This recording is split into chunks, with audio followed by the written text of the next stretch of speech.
Welcome to the Sleep is a Skill podcast. My name is Molly McLaughlin, and I own a company that optimizes sleep through technology, accountability, and behavioral change. Each week, I'll be interviewing world-class experts ranging from doctors, innovators, and thought leaders to give actionable tips and strategies that you can implement to become a more skillful sleeper. Let's jump into your dose of practical sleep training. Welcome to the Sleep is a Skill podcast. My guest today is Dr. Christopher Winter, who has practiced sleep medicine and neurology in Charlottesville, Virginia since 2004, but has been involved with sleep medicine and sleep research since 1993. Currently, he is the owner of Charlottesville Neurology and Sleep Medicine Clinic and CNSM Consulting. He is the author of The Sleep Solution, Why Your Sleep is Broken and How to Fix It, as well as The Rested Child, Why Your Tired, Wired, or Irritable Child May Have a Sleep Disorder, and How to Help. In addition to working with numerous professional sports organizations to help their athletes optimize sleep, he is the host of the podcast Sleeping Around with Dr. Chris Winter, as well as a sleep.com series, Sleeping Around with Dr. Chris Winter. As an aside, really enjoyed this conversation, and I also highly suggest listening to Dr. Chris Winter's podcast. Really, really great content. He does a really fantastic job of helping to break down complex topics in the world of sleep and make them fun and bite-sized and understandable in a way that we can all really utilize in our day-to-day life, not just kind of lofty ideas, but a practical application. So I think you'll really enjoy that podcast as well as his books. Make sure you listen to those. I also really appreciate, I think I mentioned this on the podcast, that he reads his own books. So I really appreciate that he takes the time to read those books himself. And I think you'll really enjoy the content that he delivers day after day, both on the podcast as well as his social media. It's worth checking out. And my aim is that you get a lot of value out of today's conversation. So without further ado, let's jump in. So I get a lot of questions around sleep supplements, and I'm very hesitant to just throw out a whole laundry list of possibilities. One, I don't think it's the most responsible thing to do. I really do believe in testing to see what types of supplements make sense for you. And two, because I really truly believe that most of the things that you can do to improve your sleep are behavioral, psychological, environmental in nature, and often don't cost a dime. However, there is one supplement that I personally take every day and that I do feel quite comfortable with suggesting for most individuals to experiment with because of a couple of reasons. Its high safety profile and high rates of deficiencies in our modern society. Some put the numbers as somewhere around 80% of the population being deficient in this one area, and that is magnesium. So magnesium has been called the calming mineral, and some report that magnesium can increase GABA, which encourages relaxation on a cellular level, which is critical for sleep. Magnesium also plays a key role in regulating our body's stress response system.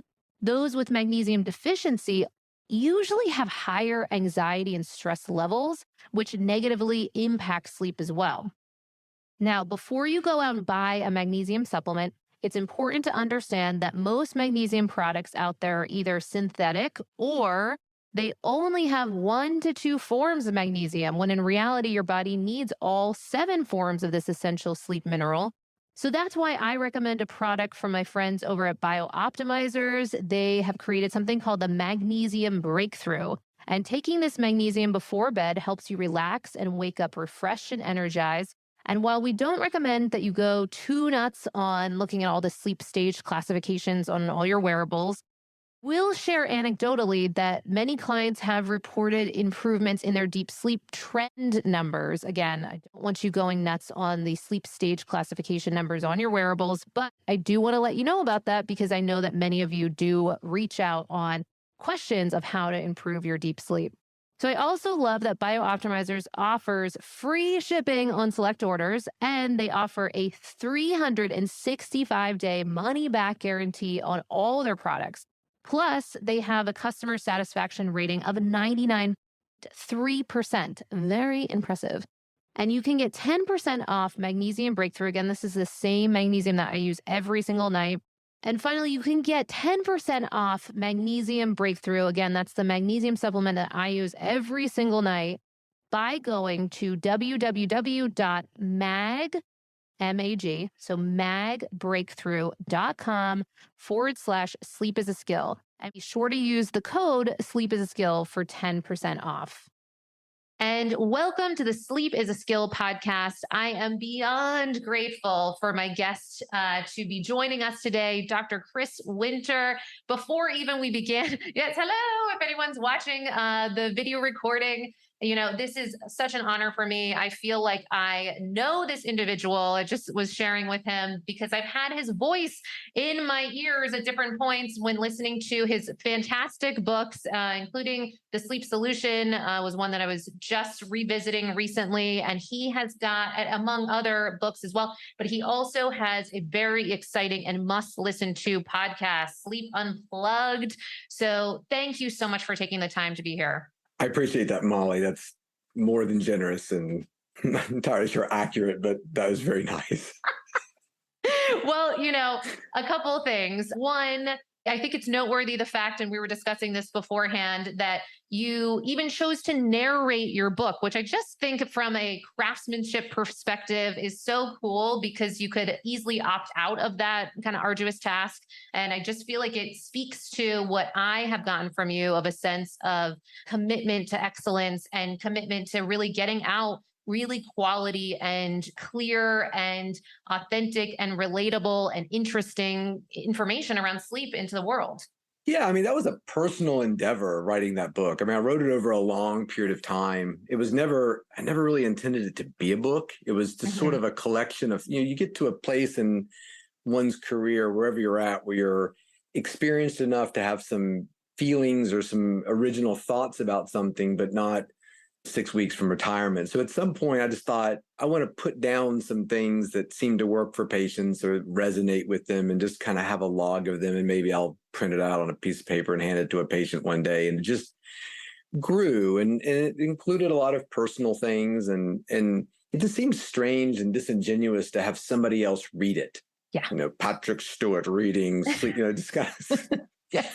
That's kind of random, sound great. And, my voice, I think, is a little grating, but anyway, so when my agent said, we got these voice actors and some of them are really good, I said, can I do it? And they're like, well, you can. It's a lot of work and you have to try out for it because if they don't like your voice, they're going to say no because they're paying for it. So I was fortunate enough to be chosen to read my own book. So I liked it. And, I just felt like I wanted it read in a certain way. And, anyway, it's just, like I said, there's personal stories in there, which I think are important to understand that I know something about sleep, but I can also be an idiot too at times. And so putting all that in there and how I came to sleep and my journey, I think it's always important when you're talking about a sleep expert, unlike a shoulder surgeon. If somebody's operating my shoulder, I think I know what's going on with her. She went to college and then medical school and some surgical residency, and she hasn't killed anybody yet. And so she's feeling pretty good about fixing my rotator cuff. But when you say sleep expert, I think it's fair for somebody to understand how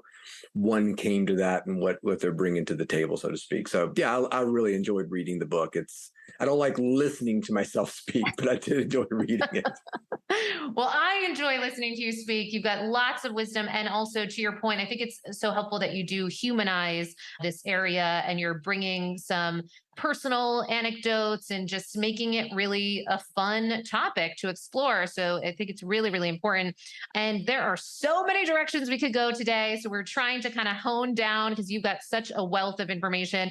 And yet one thing that really stuck with me was I felt like you've made a strong argument over the years on this distinction for people of the old saying, I can't sleep. I just can't sleep. I can't sleep. The kind of these are different verbiage around this belief that there is no sleep available to certain individuals at certain times or what have you. So I was hoping that you could help do your amazing work at helping us to understand why we need to think differently and really draw a line in the sand that we're not going to speak in that way any longer and why that's important.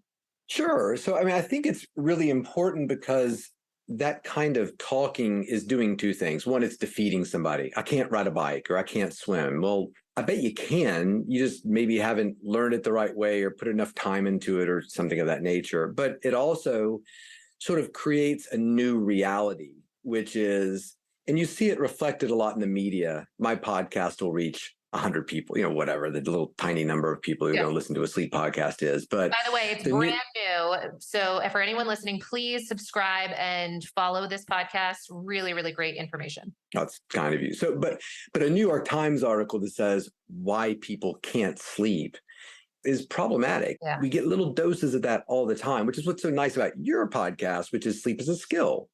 You're basically saying it's something that you can do something about. And I say that all the time. Sleep's not a trait. I'm a bad sleeper. Well, what chromosome is bad sleep gene on? I'm not aware of that one. I've read a bit about sleep. So, but when you believe yourself to be that, and that little self-talk is problematic, and it can become incredibly malignant and problematic over time, where it almost becomes that individual's identity. Oh, he's a great cook and she's an amazing athlete and yoga instructor, and I'm the person who can't sleep and nobody can figure it out and no pills work on me. And so we always want to be empowering about this, because the absence of sleep in a human is physiologically impossible. So when somebody comes to my clinic, and this is a daily occurrence, and says, well, I'm Chris, what can I do for you? I can't sleep. What do you mean by that? 9 times out of 10 is, well, I sleep. I just wake up a lot during the night. Because 2 sentences later, you're telling me on weekends, you're usually getting up around noon. Well, you can sleep. So why was the first comment that you couldn't sleep? Because you're often sleeping until noon and 1 o'clock on a Saturday and Sunday.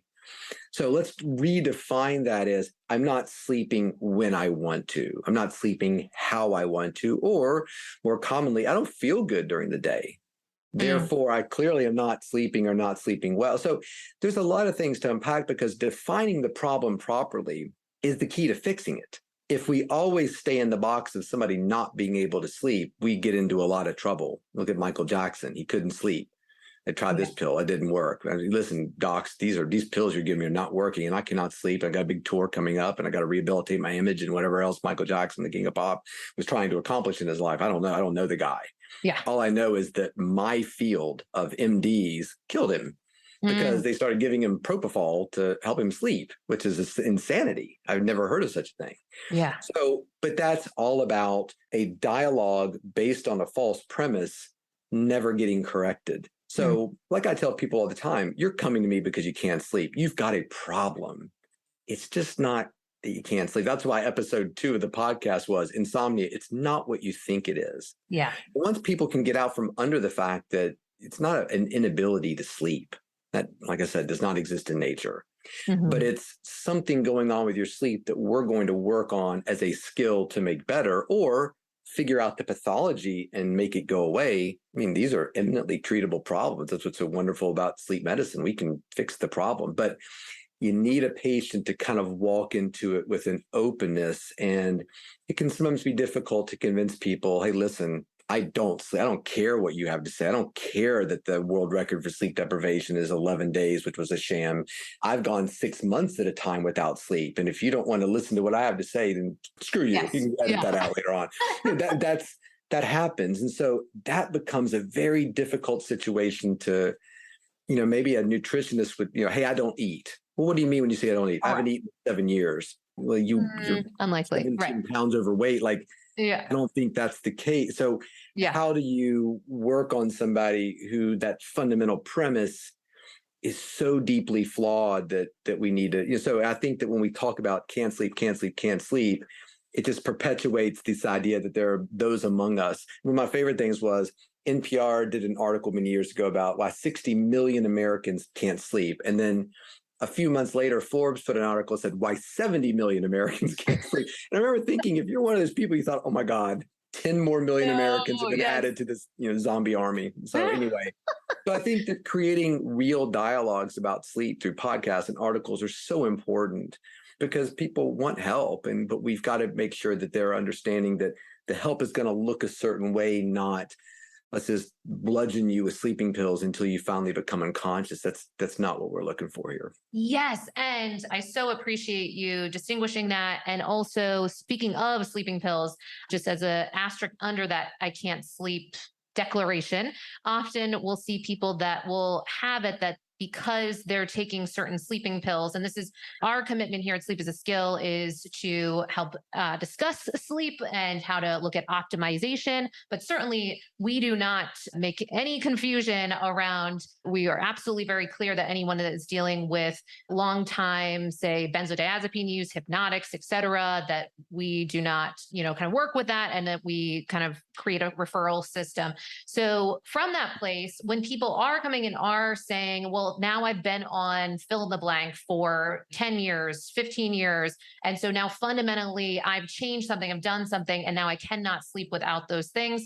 I know that this is a big topic, and so I'm not meaning to open up a can of worms, but No. I'm wondering if you could speak to that. If anyone says, well, this isn't for me, or if you can share what you suggest for people of what path to go to find a set of a team, even in some cases, to help them on this process if they are exploring tapering or what that would all look like. Sure.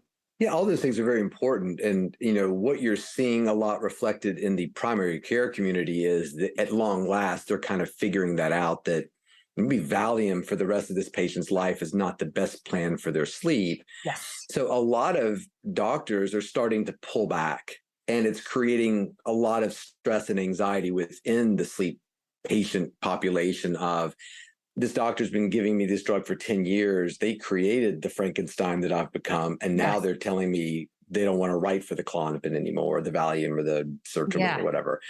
So I think it's important to understand that that's fine. That's the right thing to do. But we have to support people in terms of, you've created this situation. Now you need to get out from underneath it. Now we're happy to help with that. So the doctor says, look, I've been giving this person Klonopin for 10 years. I had no idea how bad it was and how detrimental it was to all kinds of things. Can you help us? Of course we can. And that's really what sleep specialists are for. Yeah. And that starts off with this idea that I've been on this medication for a decade. I can't sleep without it. Sure you can. That's not a true statement, meaning that if we took that pill from you and put you in a lab and put some wires on your heads and video, you would sleep. Now, your sleep might be very disrupted, very strange. It might take you, maybe anxiety that goes along with your sleep with the Klonopin. There's all kinds of things that go along with it. We just want to understand that you're not in danger of not sleeping. Mm-hmm. That's why it's really interesting sometimes if you can get a partner involved in the care, that his or her perspective of the situation, living with the patient, will tell you, there's many breakfasts when he or she will wake up and say, I didn't sleep last night, but doctor, that's not exactly what I'm seeing. Mm-hmm. And again, we don't want to diminish it. It's not about proving somebody's, telling the truth or not. It's about, hey, listen, your perception is that you sit in bed for 8 hours at night, not sleeping. That's rough. That's terrible. Mm. So it's not about proving, aha, look, this videotape shows that you did sleep, which we see all the time. The first question I always ask a patient after a sleep study is, what happened? How was your night? What happened? Oh my God, Dr. Winter, how can anybody sleep with wires all over their head? And you look at the video, and I'll show patients, you slept a ton. Really? Oh my God. I had a judge, a circuit court judge, watching her own video of her sleeping saying, Chris, she said to me, I'll never forget, she said, I feel like somebody has taken the footage and you've put my face on somebody else's body, because this is not at all what I remember happening during the night. My opinion was I slept maybe 30 minutes. She slept 5-6 hours. Wow. So this is a powerful, powerful sort of thing. So I think the short answer to your question is, if you're in that situation you just described, get professional help. This is not something, it's like you've torn your rotator cuff. You're not going to figure this out with some stuff you buy at CVS. You need a orthopedic surgeon to team up with her and let her figure out a way to repair your shoulder so it's functional again. I think if you're in that situation with your sleep, go see a sleep specialist who specializes in insomnia and getting you off of these sort of malignant treatments and on a pathway to feeling a whole lot better. It sounds like you've come out the other end of a very difficult situation. There's people who've written books about it. You're not alone. Yeah. Because the average doctor that's treating your insomnia has no idea what he or she is doing. Because they were never trained. It's like me trying to deliver your baby. Oh, that is not going to be a pretty scene. I think I know some vague. I know where it's coming out of. I'm pretty good at that. But outside of that, I really don't know. Unless it's a perfect delivery, I'm going to be very little use to you. I'll encourage you. Push. Yes. Moral support. Yay! You're doing great. But I don't know what I'm doing. No, I completely get that. And it's so important. Do you often create a situation or recommendations for people to work with certain types of psychiatrists in the process too? Or do you have Absolutely. resources that you send people to? 100%. Because we'll hear different people say, oh, well, the psychiatrist is the one that got me on these or X, Y, lots of Yeah. narratives, right? So I'm wondering if you have any resources, because I would love to see kind of akin to what we see for functional medicine aggregates, sites that you can go to kind of search to find certified people in the area. If there's something that you recommend for people to find holistic psychiatrists or people that are in this conversation to help that weaning and tapering process.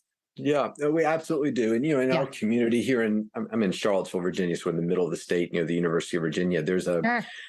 wealth of, I think good mental health resources are scarce these days. So if you're having Yes. trouble finding that person, you are not alone. Yeah. Ever since COVID, it's just been an explosion of need, but not an explosion of, of resources. Yeah. But, one of the things that's been nice about being in this community for a long period of time is the partnerships you start to develop in both directions. Hey, I've got this person been treating for depression for a very long time. I wonder if they may have narcolepsy, Chris. Like they're just so tired, so sleepy all the time. And then vice versa. Hey, I've got this person was put on their, little country primary care doctor 20 years ago on Valium, and we're trying to get them off. And I think there's degrees of anxiety that go along with not only their sleep, but just generalized anxiety disorder. So we're trying to get a hold of that. And, also just, psychiatrists and professionals who are a little bit more versed in cognitive behavioral therapy. Yeah. Nobody's going to be hooked on sleeping pills for 10 years and not have some emotional baggage that goes along with their sleep. Like I said, the second episode of our podcast we did was insomnia. It's not what you think it is. Our upcoming episode is really about what it can be is traumatization. It is, a lot of people sort of liken it to almost a PTSD. Yeah. So as this thing becomes more and more malignant, your approach to the bed is very different from the non-insomnia approach. It's sort of like I think about going to bed like I think about brushing my teeth. It's just nothing. There's nothing there. Now, Yeah. I get nervous if somebody says, Chris, step into this basketball game for us. Like, I'm not a very good basketball player. I'm kind of conscientious of it. It would make me very nervous to be in front of a lot of people, like dribbling a basketball. That's why I wrestled in high school, because I was like, I'm terrible at basketball. So people are triggered by different things. And for some people with insomnia, the idea of sleep, the idea of going to bed, the idea is just awful to them. Yeah. And that takes time to develop. And we have to make sure we're providing people with resources that, I can sit here and tell you everybody sleeps. I did an academic lecture one time on insomnia. And I based it on reviews of my first book. And you can look at them on Amazon. And you can even do the little thing where I want to see just the 5-star reviews. Or you can say, I just want to see the 1-star reviews of Chris's book. Yeah. And you can just feel the trauma when you read those. This book is terrible. Don't waste your time. If I could give it 0 stars, I would. He has no idea the hellscape that my life has become, not being able to sleep. And he says not being able to sleep is no big deal. And he makes fun of it. You can just feel the unbelievable angst that this person is feeling. Versus the next review is like, this has changed my life. So what is the difference between those two people? My guess is it's level of trauma is one of the things. Some people, if you look at an EMT, they might see a horrific accident and they go in there and help the people in this car wreck and they just walk away from it. Other people, it's been 6 months since the car wreck that I witnessed and I cannot get these images out of my head. I'm literally traumatized by it, even though I wasn't part of the accident. I just witnessed it. I was adjacent to the trauma, so it's a very interesting situation. And I think that your point of having resources around you to deal with all these other aspects is important. And it starts with the patient's openness. When I mentioned, have you struggled with anxiety? Do you think you might be anxious? If the person is like, well, yeah, maybe I am. I think I've thought about that a lot. That's probably a good indicator that they're going to get out from underneath this very quickly. If it's, oh, don't try to paint me as being depressed. This is not a mental problem. This is a fact that I cannot sleep. And so if you can't deal with that, I'm not telling you that you're crazy. Right. Listen, I'm anxious as they come, man. I'm an anxious little all over the place. And everybody in medical school is too.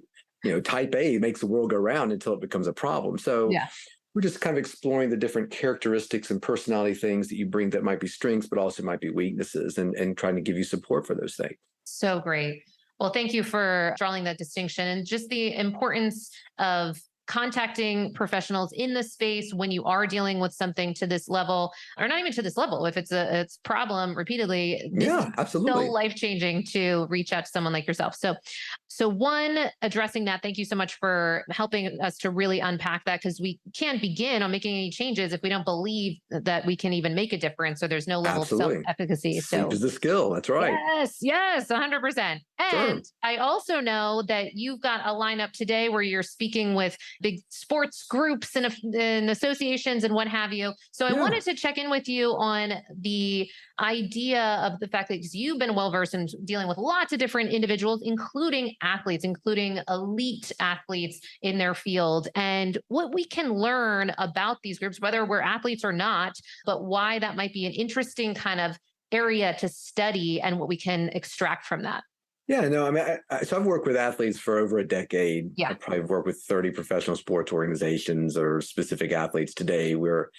I had set up Zoom meetings with about 4 Major League Baseball players from a certain team. And what I like about, I'm not a huge sports fan. Like, I don't watch a lot of sports, but I Yeah. love the idea of 2 things. Number one, if I can get Tom Brady or LeBron James or Kevin Durant to tweet something about how important sleep is to him or Yeah. her, they're going to do my job for me, because nobody cares. Dr. Winter said sleep's important. So my God, we got to do it. Nobody cares about that. There's not a 13-year-old who's like practicing their free throws in, St. Louis right now, who would hear Dr. Winter said sleep's important and care. But if LeBron James says it, Yes. and he's sitting there practicing free throw, LeBron James socks on, like, of course it's gonna resonate with him. And what I love when I get a chance to talk to young athletes who want to get to that level, what can you really control? You can practice, you can eat well, you can kind of take care of mindfulness and sleep. That's it. Otherwise, my dad was an ex-football player, as you can probably tell. I'm kidding. But he used to always look at me. I'm small, I'm like 5'8", and he said, "You can't coach big."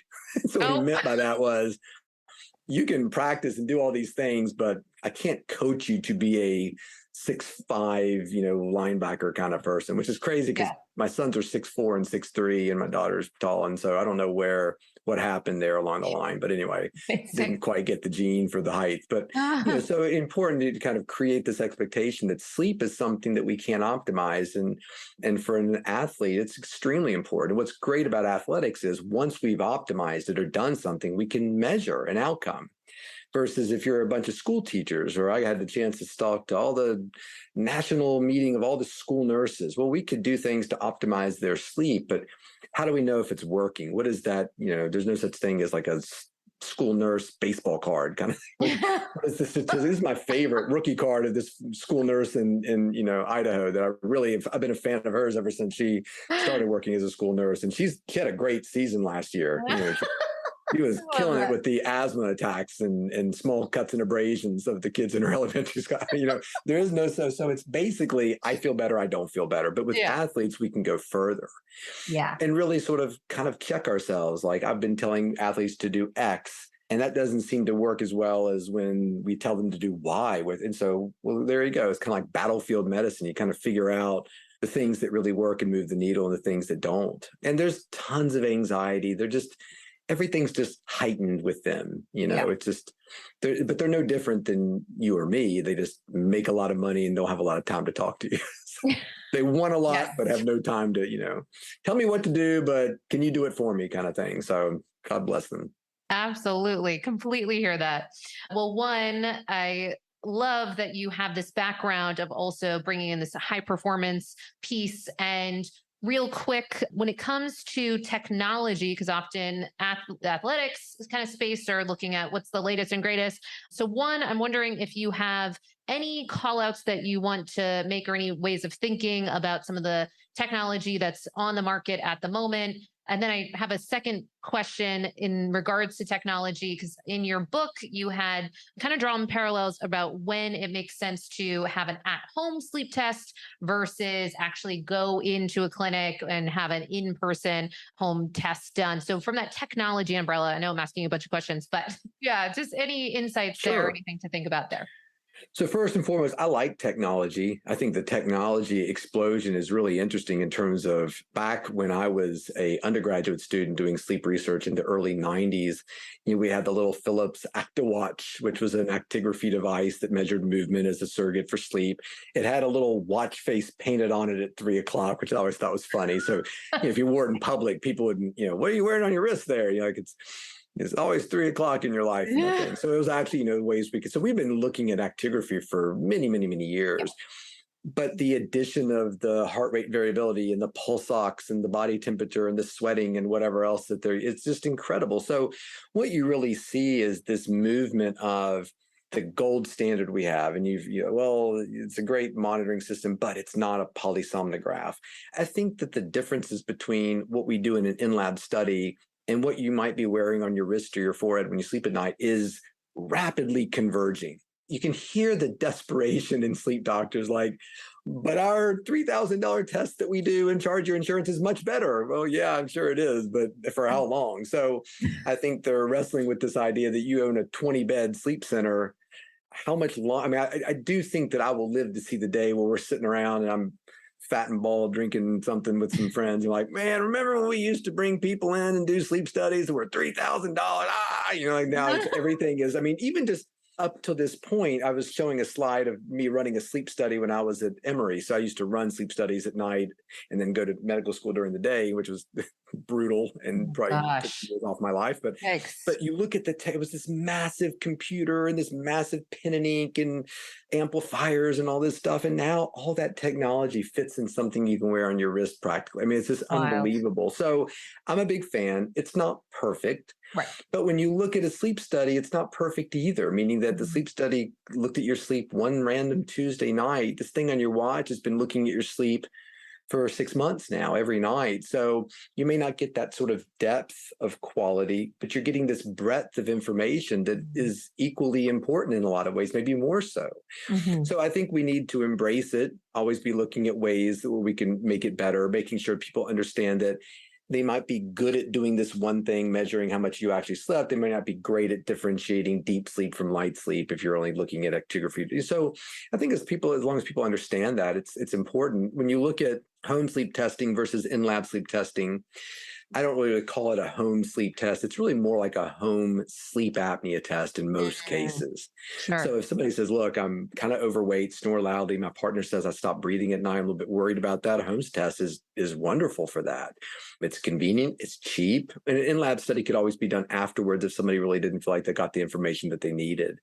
But if you're really looking at trying to understand somebody's sleep at a deeper level, what is their deep sleep looking like? Are there things that are impairing their ability to get good sleep? The in-lab study is still the best thing for that. So I always think about the home sleep testing or the home apnea testing as, let's chop off all the people that after talking to them for 20 minutes, they've got terrible sleep apnea. Yeah. 100%. It's almost just like let's just do this to confirm it, to make sure we're thinking about things in the right space, and then we'll move forward with treating it. And if somebody's still having difficulties, then they could do the in-lab study. So it's just a nice thing. We used to do 2 sleep studies for everybody. You'd come in, you do your sleep study, and it would show, hey, you got sleep apnea, which we already knew you had it because your partner recorded you sleeping at night. You're like, oh my God, you went 30 seconds without breathing or whatever you just did. And then we would put you back in to put a CPAP on you and figure out how to titrate that. Well, now you can do a home study and the CPAP titrates itself. So you could literally get tested and treated for sleep apnea and never step foot in a sleep lab anymore. Which more people should know because they're scared. They don't want to do that. So if I could tell you, look, you don't even have to go in our lab. You can just do it all at home. That's huge. And getting more and more people treated is really what we want to do. But there is still definitely a place for that in-lab study for more specific information about somebody's sleep. Absolutely. So 1, thank you for helping to distinguish all that. And 2, I cannot wait for this next piece that we ask every person that comes on the podcast a little bit about how they are individually managing their sleep. So can't wait to learn from you. And the first question that we ask everyone is, what is your nightly sleep routine looking like? And I'm sure you travel and you do all kinds of things that might disrupt that or make it look a little different, but what might we learn from that? nightly sleep routine when I'm home is generally a relatively early dinner. And then I usually work out right after my clinic as quickly as I can. Yeah. Usually some degree of weight training. And then I run about 2 miles every day with my dogs. And they're wonderful. I encourage you, if you're struggling to exercise, get a pet that likes to exercise, because they're just sort of So like, good. they don't care if it's sleeting. Yes. You're like, they're kind of like, well, when are we going to run in the sleep? We don't care. So that's very encouraging. There's many days I would not exercise, were not for them. In the evening, I cut my caffeine off usually by 9 o'clock. It should be earlier. I'm all about honesty. At 9 o'clock, if I'm thinking, oh, I'd love a little espresso or something, I don't do it if it's after 9. Yeah. A little television or reading. Right now, we're watching Game of Thrones because we just went to Croatia and I wanted to rewatch it before I I used went to live there. in Croatia. That was actually where I had. Where? So I was in Split. Oh, And God, yeah, Split was amazing. when I say live, I was there for about like a month and change. So it Oh, wasn't like a long time, that's but living. yeah, I would amazing. love to live for a month in Split. Or we were in Split and Dubrovnik, and they were just lovely, Beautiful, relaxed. So if you right? want that kind of Venetian experience, great food, wonderful people, but you don't want the hordes of the tour groups with the little flags everywhere. And it was just, yeah, it was Oh, great. So anyway, beautiful. so Yeah. watch a little bit of Game of Thrones, and then dim lights after dinner. I've got a little book that I like to read, and then a little device that cools my bed, and out cold. And then what I've really been trying to work on is when I'm traveling, I sometimes walk into the empty hotel room and it's like, oh, I could get all kinds of stuff done right now because Yes. I don't have to worry about dishes or my wife wanting to go to bed. Like, it's just, I've been really trying to be like, yep, but I'm still going to try to hit the hay at 11 o'clock, especially if I have an early flight.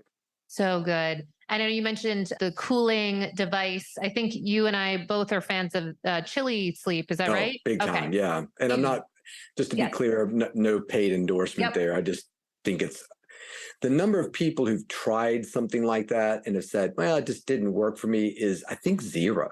I know. Yeah, there might be people who describe, well, I had some technical issues with it. I've always found that their return policy was great. I mean, Yeah. the new one is so quiet. So actually, my little pro tip is I just leave mine running 24 hours a day, because I would always get frustrated if I forgot to turn it on. So I just leave it running. It runs on the electricity of about half a light bulb. So it's not Yes. a big. And so I just love that, getting into bed, and it's freezing Freezing. cold. I Yeah. love it. And Oh my then my gosh. wife can be however cool or hot she wants to be on her side. We keep those sort of independent. So I'm a big fan of it.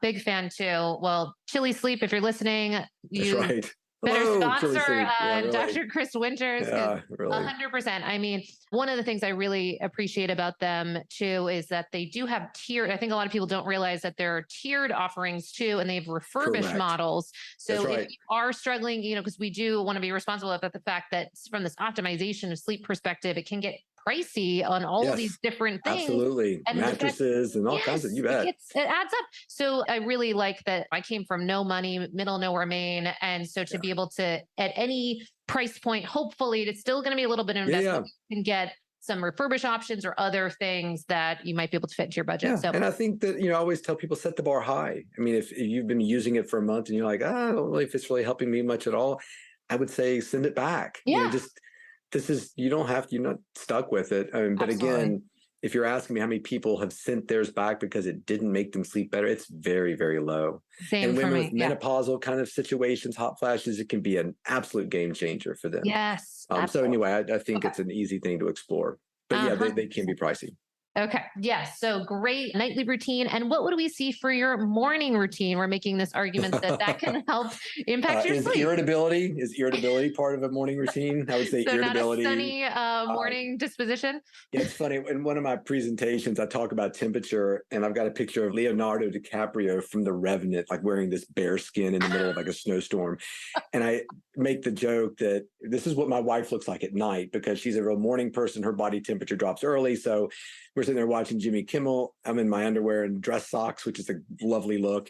And she's like freezing because her body temperature's dropped, mine's still up. Now, she said, I don't mind if you make that joke in your presentations, but you've got to paint the picture of what you look like in the morning. Her body temperature comes up early. Mine hasn't quite started coming up when we get up. And she says, you look like a bunny rabbit. You walk around like a wounded bunny rabbit with your hands like this and talking, because you're so cold, because your body temperature. So I try to get warm very quickly. In fact, I love the new Doc Pro because I can set my temperature to rise in that Yes. 30 minutes before I get up, which is a game changer. Oatmeal, overnight oats is sort of my go-to morning. I make my own latte with my little Breville device, which God, I love that thing. If there's a fire, it's the first thing coming out of the house. Which one is that? Because actually we just It's the moved to mini, Austin and we have to it's buy like the one. mini espresso pro or something like that. Or Okay, I'm writing that down. it's, all the grind size and shot amounts and all the chemistry. It's so much fun. Mini barista pro or something like that. Ooh, cool. Okay, Yeah. Great. Anyway, Thanks. I'll send it to you what it is, gosh. Oh, thanks. Anyway, my shot for the Breville endorsement. You can't get the name right. We're going to give you all kinds of sponsorships. That's right. Now, I need, but it's important, as a doctor, I'm trying to, Achilles sleep and we've communicated because I work with them a lot, but I'll try to stay away from, so I want an endorsement 100%. that's something that nothing to do with sleep, like Toyota. There we go. Like that. So if Toyota, I would say yes, because I try to stay away from sleep. So when I say I like chili, it's not always getting paid by chili. But anyway. No, 100%. And then I go right to breakfast, try to get some sunlight. I usually go out my garden. I've got a big garden on my deck and clip dill and herbs and get my basil. And then first patient at 9 a.m. Wow. Well, I love the clipping of fresh herbs. You're the first person to say that on this podcast. Very cool. I love, and then I keep my bird feeder and herbs. And those are two things my wife is like, you just go out there and just like clip around. And in fact, for Father's Day, I got this really cool plastic herb basket. Ooh. So you go out and clip things, all these little compartments. You can put your dill in here, your waste in here, your clippers right there. And I just found that too. It's like a bonsai tree. What a cool gift. I love that. Amazing. And I love that because that's often, people will sometimes struggle to make this morning routine work where they're getting that morning sun. So activities that you can do during that, that's a new one. And you can grow your own chamomile if you're interested in that. So you go out there and trim up your chamomile, hang it up to dry, and then that is like a sleep Jedi right there. So you got your mint on top of your yogurt in the morning for kind of wake you up a little bit. Your chamomile growing right beside it to settle you down at night. That is amazing. Okay, I love that. And then what might we see on your nightstand, or maybe proverbial nightstand if you're traveling, gadgets, gizmos, apps, anything to be aware of? Lavender spray just stays in my bag. And so I spray it at night at home. And when I get to the, whatever JW, whatever Marriott situation, I spray it on that pillow. So it kind of, some people think lavender helps with your sleep. There's some studies that show that it might improve it a little bit, but I also just like the idea of it's such an unusual smell that when I smell it, it reminds me like I'm sleeping at home. And as a neurologist, we tie smell most strongly to memory. So it's a nice little routine so it's the same bottle on my bedside table as in my Doppler kit. So that happens. I get some Z's tea. I usually like to have like a little bit of tea or, like I said, an espresso. But when I'm traveling, I always try to keep it. So there's always a hot water thing in the room. So I can make some hot water and make some herbal tea, or every now and then bring my own little sachet of chamomile that I've grown or something like that, just to kind of keep that little wind down routine of a little bit of tea, do some work on my computer, watch a TV show, and then try to shut it all down by 11. When I travel with my family, I keep this it's made by Yoga Sleep, but it's the Roam noise machine, just because I hate using my phone as a noise machine. I want my phone away from my bed. And also I'm always nervous that if it's all night long, it's going to run the battery down or something and won't be able to hear my alarm or something. So definite essential. And then I always try to bring a book. I've been on a kick of reading classic books. I think I'm looking towards my death now and thinking, I've never read Catcher in the Rye. Like I can't die before I read J.D. Salinger's masterpiece. So I've read Catcher in the Rye, Heart of Darkness. God, what's the other one? Reading Catch-22 and Clockwork Orange, all in this year. And I'm not a huge non-science reader. So I'm really excited about that. Although I keep waiting for it to come up in conversation.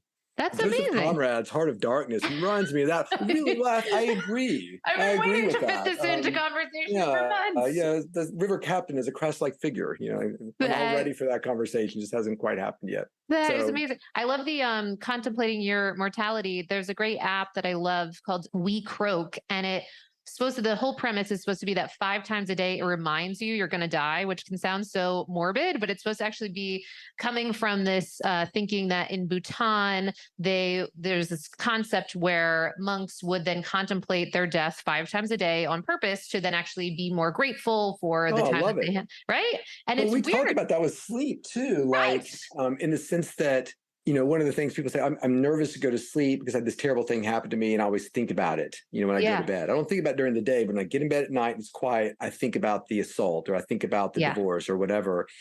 But if you can get somebody to actually intentionally run towards those thoughts during the day, Sure. your brain kind of tires of it.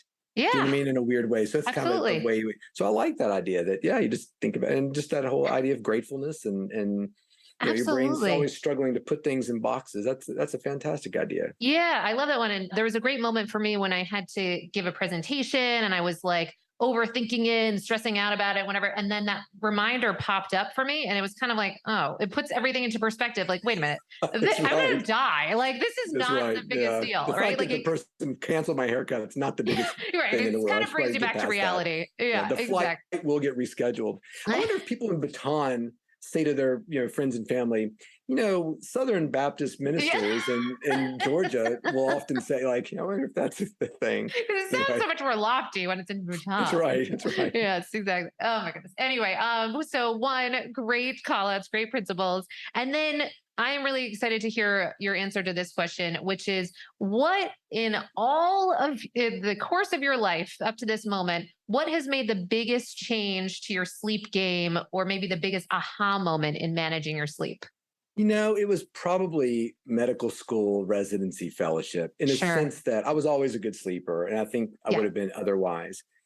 But one of the things that you hear people tell you is that, oh my God, I went to bed last night, slept for 3 hours, woke up, I was up for an hour or two, then I went back to sleep and I was dysfunctional the next day.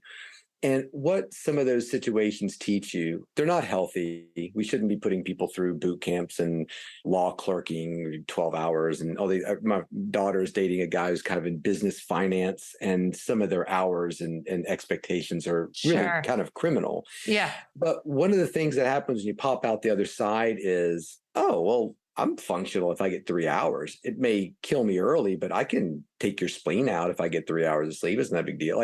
So it kind of sort of formulates this idea that I want to do my best with sleep. I want to do my best with nutrition. But if I eat half my turkey and half my green beans and don't even touch my mashed potatoes, I'm not going to be dysfunctional tomorrow. I may not be quite at my best, but I think some of those experiences teach you. Like if you talk to special forces people, they don't have insomnia. It's just kind of like, oh, as long as I get 4 hours, I'm fine. Well, you're not. That's a different topic, but I'm glad you feel so confident about the fact that you can do the mission. And people say it all the time in my clinic, I'm just, oh God, the last 2 years, I'm so dysfunctional. Well, you got up, you got dressed, you look great.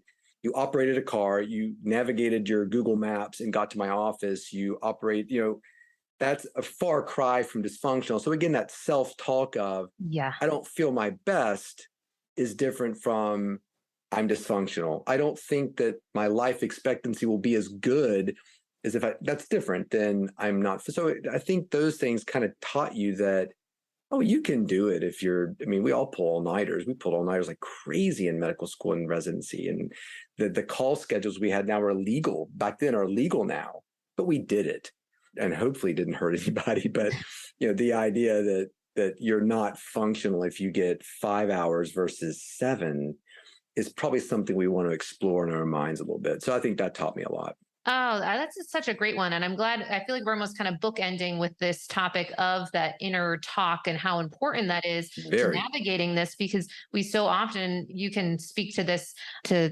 huge proportions of the number of people that seem to go into this perfectionist tendencies with sleep. And certainly I'm making a stand for sleep optimization, and we can often be a very fine line between neuroticism and obsessiveness. Of course.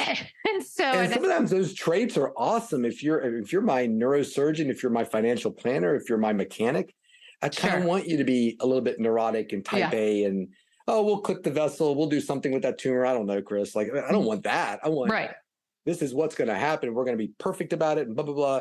Yeah. It's sometimes hard to turn those tendencies off. So a lot of people that we see in our clinic are very successful, driven, high achieving people, to be able to say, okay, but when you go to bed, I need you to be like the lazy guy that doesn't do anything besides watch TV and eat Cheetos on the couch. Like that's a hard transition to make. And doing it is to some degree of a skill. Boom. Yeah, well, fantastic. That was a fantastic way to wrap that up because one, you just provided so much amazing information. I know people are going to want to know how can they learn more about you, follow you, read, listen to you. Highly recommend getting his books on Audible. If you've not had enough, if you need more, if you need more, here's where you get more. So the podcast is Sleep Unplugged. It's new, but we're having a lot of fun with it. New episodes every Monday. You can find it anywhere sleep podcasts or podcasts are provided. Books are The Sleep Solution, Why Your Sleep's Broken, How to Fix It, and The Rested Child, Why You're Tired, Wired, Irritable Child May Have a Sleep Disorder, and How to Help. Terribly long titles, but those are the titles of the book. They're available Amazon, Kindle, Audible. If you need that narration, it's there for you, baby. My Twitter, Instagram, and TikTok. Do not follow me on TikTok. I was putting it out there. You're going to be sorely disappointed because I don't dance, but they're all Dr. Chris Winter. So you can follow me on there. I try to put information about sleep on there. And then if we refer to a study or a diagram or something on the podcast, we'll try to put a picture, all those references. I was talking about this memory test that used alien pictures. And so we put the aliens on that. So you can find some little extras on there if you want to look. So appreciate the follow, and you can DM me on there anytime. Awesome. And we'll include all that in the show notes. So be sure to make sure you're following, get his books, really get in this conversation because he really does make it fun and interesting and relevant, but really life-changing. So thank you so much for the work you do. Thank you, Molly, for having me on here and all the work you do too. Really appreciate it. Oh, thank you. You've been listening to the Sleep is a Skill podcast, the #1 podcast for people who want to take their sleep skills to the next level. Every Monday, I send out something that I call Molly's Monday Obsessions, containing everything that I'm obsessing over in the world of sleep. Head on over to sleepisaskill.com to sign up.